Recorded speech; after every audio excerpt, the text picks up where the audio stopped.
দক্ষিণ বৰপেটাৰ চেঙা সমষ্টিৰ সুখুৱাজাৰ গাঁৱত গাঁও প্ৰধান লাটমণ্ডল ৰাজহ চক্ৰ বিষয়াৰ বিৰুদ্ধে উত্তাল প্ৰতিবাদ।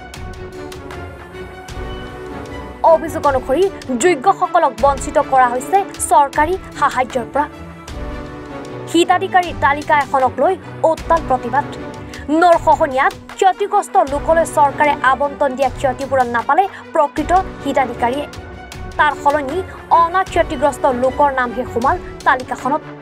বঞ্চিত হিতাধিকাৰীয়ে ন্যায় প্ৰাপ্তিৰ দাবীত সাব্যস্ত কৰিছে প্ৰতিবাদ।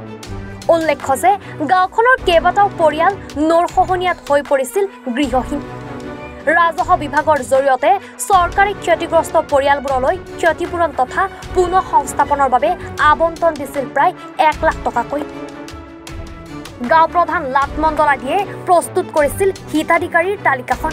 পিছে তালিকাত নোসোমাল প্ৰকৃত হিতাধিকাৰীৰ নাম।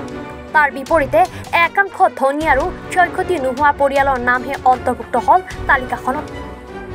লগতে এটা প্ৰতিষ্ঠিত পৰিয়ালৰ 8জনকৈ সদস্যৰ নাম সোমাল তালিকাখনত। ফলত গাঁওখনৰ এইসকল দুখীয়া ভুক্তভোগী ৰাইজে তালিকাখন নতুনকৈ প্ৰস্তুত কৰি হিতাধিকাৰী ক্ষতিপূৰণৰ দিহা কৰিবলৈ দাবী জনাইছে। আমাৰ এই 11 তাৰিখে আমাৰ ঘৰ দৰজা ভাঙি আছে, নদী ভাঙি আছে, আমি ঘৰ টানি আছোঁ। আমাৰ আজি পৰ্যন্ত কোনো চৰকাৰে আমাক কোনো অনুদান দিয়া নাই। আৰু আমি এই ডিচিৰ পৰা শুনি আহিলোঁ যে আমাৰ ঘৰ নদী খহাই লৈছে, আপুনি ইনকুৱাৰী কৰি আমাক কি ব্যৱস্থা কৰিব লাগে কৰি দিয়ক। এই ডিচি মণ্ডলক পঠাই দিছে, মণ্ডলে এতিয়া ইনকুৱাৰী কৰি গেছে, কৰি যাই এই আমাৰ নামবিলাক দিব কৈছে, আমি দিছোঁ। এতিয়া আমাৰ একো নাম নাই, কিন্তু এই গাঁওবুঢ়াই আর মণ্ডলে কি করেছে স্যার এটা আমি নাজানো, কিন্তু আমার এই খুব ইনচাপ বিচারটা আমার লাগে দাবি, এটা আমার দিব লাগিব। হন্দ কাক বুলি হয়? হন্দ বলে এই তুজামেল গাঁওবুঢ়াই এইবিলাক কৰিছে, আৰ এই চলমান গাঁওবুঢ়াই, এই 2 গাঁওবুঢ়াই মিলে কৰিছে।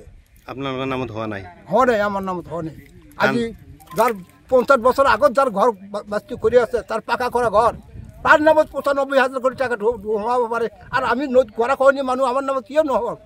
এইটো স্যার অতি সোনকালে তার বিচার কৰিব লাগে আৰু ইনকুৱাৰী হ'ব লাগে। দাবীটো কি থাকিব?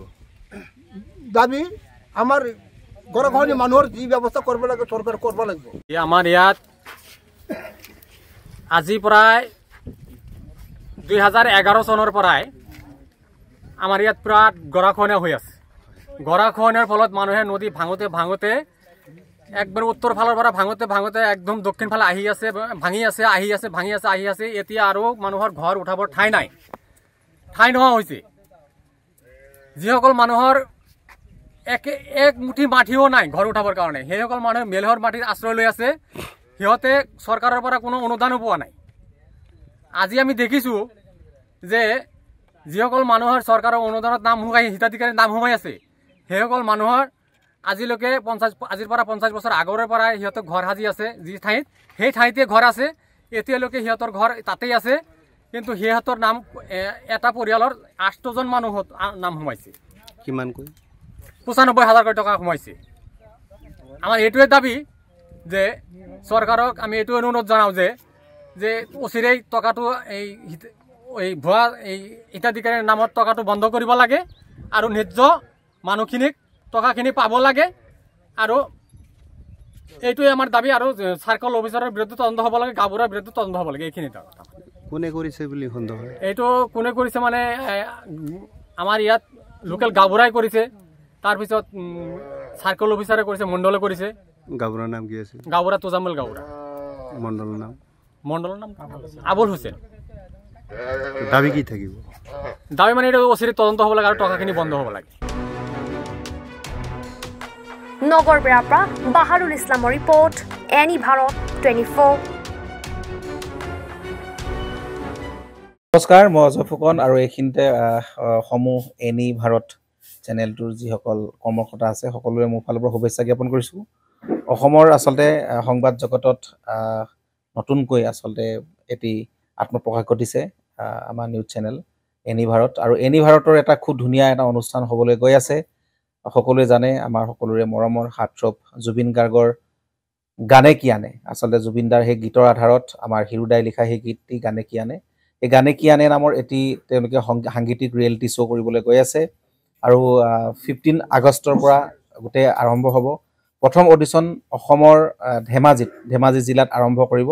গতিকে সমূহ যিসকল প্ৰতিভা আছে, যিসকলে গান ভাল পায়, যিসকলে তেওঁলোকৰ নিজৰ প্ৰতিভা আচলতে দেখুৱাব বিচাৰে, এই ৰিয়েলিটি শ্ব'ত গানে কি আনে এই প্ৰতিযোগিতাত অংশগ্ৰহণ কৰক আৰু খুব ধুনীয়া আপোনালোকে সুবৰ্ণ সুযোগ লাভ কৰিব। লগতে ইয়াতে পুৰস্কাৰ আছেই, বিভিন্ন ধৰণৰ উপহাৰো আপোনালোকে লাভ কৰিব আৰু লগতে এগৰাকী প্ৰতিষ্ঠিত আচলতে এগৰাকী শিল্পী হিচাপে অসমৰ সাংস্কৃতিক জগতত আপোনালোক প্ৰতিষ্ঠা লাভ কৰিব। গতিকে গোটেই অনুষ্ঠানটোলৈ মোৰ ফালৰ পৰা শুভকামনা থাকিল আৰু লগতে এই অনুষ্ঠানটোত আপোনালোকে অংশগ্ৰহণ কৰিব। আমিও আছোঁ আৰু সকলোকে আমি লগ পাম। ধন্যবাদ।